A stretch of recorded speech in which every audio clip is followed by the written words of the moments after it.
Aman Benson. Le journal des stratèges. Allez, on commence tout de suite avec Ineos, et Ineos qui va investir 2 milliards d'euros dans l'hydrogène vert, et cela notamment en Belgique. Alors le montant total sera utilisé en Europe sur une période de 10 ans. Les projets pour la Norvège et l'Allemagne ont déjà été définis, alors que la Belgique est en lice pour un projet plus important. Des investissements sont également prévus en France, mais aussi au Royaume-Uni. Alors selon Ineos, il s'agit du plus gros investissement jamais réalisé en Europe dans des projets d'électrolyse pour la production d'hydrogène vert. Et là, je sais que l'IA veut nous expliquer ce que c'est l'hydrogène vert. Je me lance. L'hydrogène vert est produit par l'électrolyse de l'eau.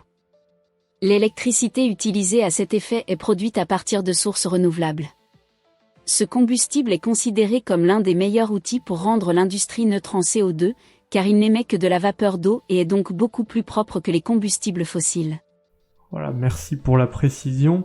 Et donc, la première unité Ineos a été construite et une usine d'électrolyse de 20 MW en Norvège produira de l'hydrogène propre par électrolyse de l'eau, alimentée par de l'électricité sans carbone. En Allemagne, Ineos prévoit de construire une usine d'électrolyse de 100 MW sur son site de Cologne. Un autre giga-projet plus grand que celui de l'Allemagne suivra, mais le lieu n'a pas encore été décidé, et c'est là que la Belgique est une prétendante en raison de nombreux sites d'Ineos.